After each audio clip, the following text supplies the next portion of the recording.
ഞാൻ ഇപ്പോൾ ഇരിക്കുന്നത് ഒരു ഗ്രൗണ്ടിലോ അല്ലെങ്കിൽ ഒരു പറമ്പിലോ അല്ല. ഞാൻ നിൽക്കുന്നത് ഒരു റോട്ടിലാണ്. നിങ്ങളിത് വിശ്വസിക്കാൻ ചാൻസ് കുറവാണ്. കാരണം ഇവിടെ റോഡ് നിങ്ങളാരും കാണുന്നില്ല. അതുതന്നെയാണ് ഞങ്ങളെയും അവസ്ഥ. 14 വർഷമായിട്ട് ഞങ്ങൾ ഇവിടുത്തെ റോഡ് കാണുന്നില്ല. 14 വർഷമായിട്ട് ഇതാ അങ്ങോട്ട് കാണിച്ചു കൊടുത്താൽ ഇതേ അവസ്ഥയാണ്. 14 വർഷമായിട്ട് ഈ റോഡ്, ഇത് റോഡ് എന്നല്ല, ഇത് പറമ്പ് എന്ന് പറയാൻ പറ്റില്ല, ഒന്നും പറയാൻ പറ്റില്ല. ആ ജാതി അവസ്ഥയിലാണ്. അപ്പോൾ അതിൻ്റെ വീഡിയോ നിങ്ങളൊന്ന് കണ്ടു നോക്കി. കലുങ്ക് പണി നടക്കുന്നതിനാൽ മൂടാൽ കഞ്ഞിപ്പുഴ റോഡിൽ വാഹന ഗതാഗതം പൂർണ്ണമായി നിരോധിച്ചിരിക്കണം. അപ്പോൾ ആ റോഡ് പണി നടക്കുന്നുണ്ടോയെന്ന് നമുക്ക് നോക്കാം. ഇവിടെ നമുക്ക് വെള്ളം. അപ്പോൾ മൂടാൽ ബൈപ്പാസിൻ്റെ 3ാം ഘട്ട റീച്ചും ഇവിടെ മന്ദഗതി ആണ് എന്നാണ് ഞാൻ അറിഞ്ഞത്. അപ്പോൾ നമുക്ക് ജസ്റ്റ് ഒന്ന് പോയി നോക്കാം. ഏകദേശം ഒരു 14 വർഷമായി നമ്മൾ ഈ മൂടാൽ ബൈപ്പാസിൻ്റെ പണി തുടങ്ങിയിട്ട്.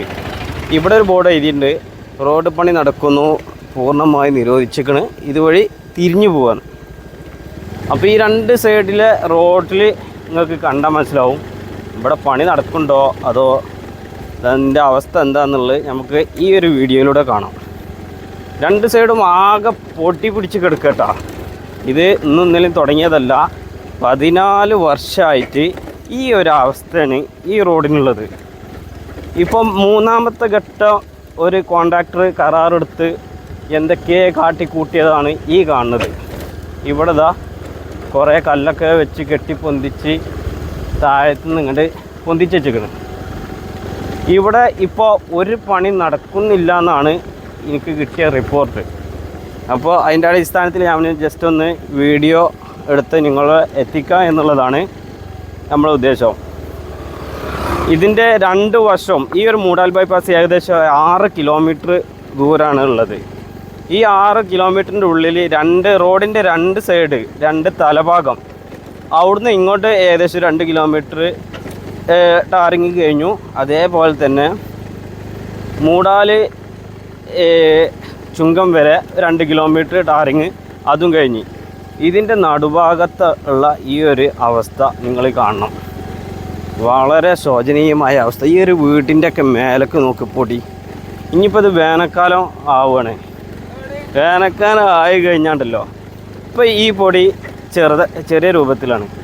ഇനി ഇത് പൊടി പാറി ഇവിടുത്തെ ആളുകൾക്ക് ഒരുപാട് രോഗം വരാനുള്ള ചാൻസും, അതുപോലെ ഇത് കൂടെ വഴി നടക്കാൻ പറ്റാത്തൊരവസ്ഥയ്ക്കാണ് ഇനി ഈ റോഡ് കടന്നു പോണത്. എന്തായാലും ഇങ്ങോട്ട് നോക്കി, ഇത് റോഡാണോ തോടാണോ അതോ ഇവിടെയൊക്കെ ആകെ മാന്തി എരപ്പാക്കി വെച്ചിരിക്കണേ. എന്തായാലും ഈ റോഡ് എന്നാണ് നന്നാവുക എന്ന് ഒരാൾക്കും വ്യക്തമല്ല.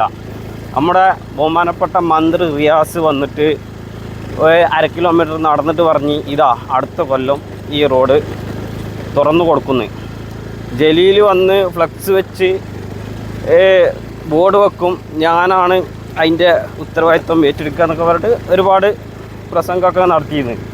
അതുപോലെ MP, MLA, ഈ വാർഡ് ഭരിക്കുന്ന മെമ്പർ, അതുപോലെ ഒരുപാട് വ്യക്തിത്വങ്ങൾ പല വാഗ്ദാനങ്ങളും നൽകിയെന്നല്ലാതെ ഇതിന് ഒരു മാറ്റമില്ല.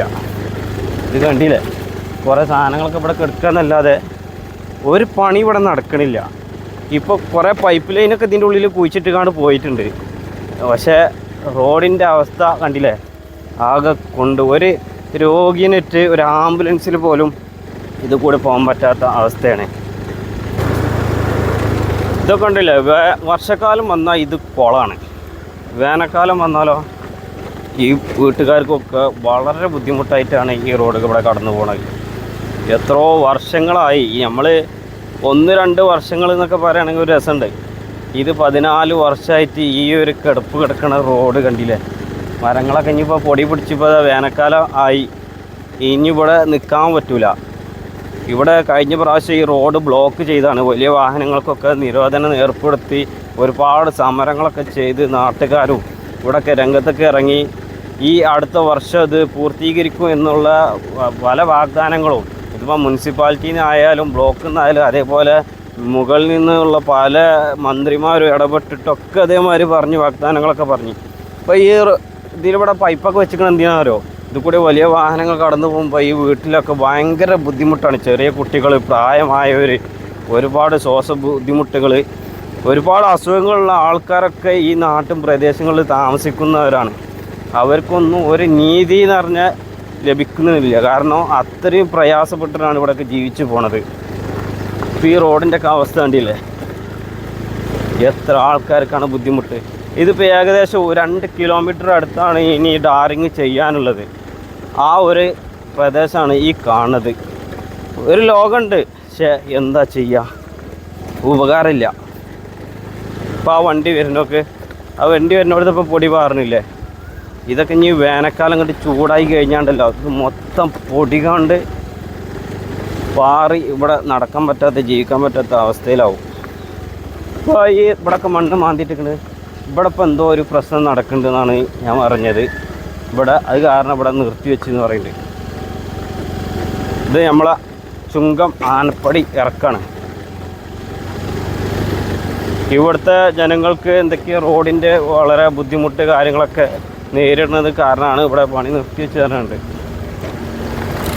ഇതാ ഒരു JCB ഇത്രയും ലോങ് 2.5 കിലോമീറ്റർ ദൂരം ഇനി പണിയെടുക്കാനുള്ള ഈ റോട്ടിൽ ഒരു JCB നിന്നിട്ടാണ് പണിയെടുക്കുന്നത്. ഇത് വർഷങ്ങളായി നിന്ന് പണിയെടുക്കൽ തുടങ്ങിയിട്ട് കേട്ടോ. വർഷങ്ങളായിട്ടാണ് ഇവിടെ ഇങ്ങനെ പണി നടന്നുകൊണ്ടിരിക്കുന്നത്.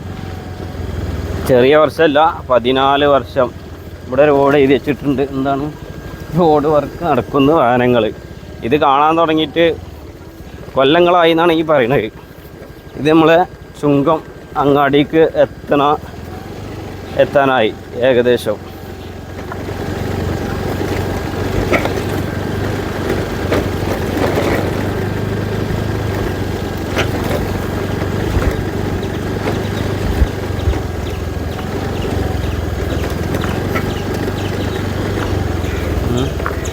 കോട്ടേഴ്സൊക്കെ പൂട്ടിപ്പോയി തോന്നുന്നുണ്ട്.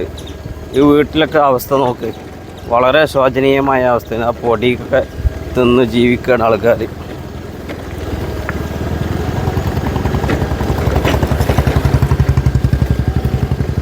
അപ്പോൾ ഇതാണ് നമ്മളെ ചുങ്കം അങ്ങാടി കാണുന്നത്. അതുവരെ ടാർ ചെയ്തിട്ടുണ്ട്. അവിടുന്ന് ഇങ്ങോട്ട് ഞങ്ങൾ തിരിക്കണം. അപ്പോൾ ഇത്രയൊക്കെയാണ് നമ്മളെ ചുങ്കം മൂടാലിൻ്റെ അവസ്ഥ. ഇപ്പോഴും ചുങ്കം കഞ്ഞിപ്പുരം മൂടാൽ ബൈപ്പാസിൻ്റെ അവസ്ഥ ഇതാണ്. വളരെ ശോചനീയമായ അവസ്ഥയാണ് ഇപ്പോഴും. ഇപ്പോൾ ഇവിടെ ആകെ ഒരു JCB ആണ് മാന്തിക്കൊണ്ടിരിക്കുന്നത്. 3ാമത്തെ കരാറുകാരന് ഇട്ടുപോയി എന്നാണ് തോന്നുന്നത്. കാരണം അത് പണി നടന്നുകൊണ്ടിരിക്കുന്ന JCB അത് വെള്ളത്തിൻ്റെ പൈപ്പ് ലൈൻ്റെ ടീമാണ്. അതല്ലാതെ റോഡിൻ്റെ പണിക്കാർ ഇവിടെ ആരുമില്ല. 2 കിലോമീറ്ററാണ് ആകെ ദൂരം ഇനി ടാറിങ് ചെയ്യാനുള്ളത്.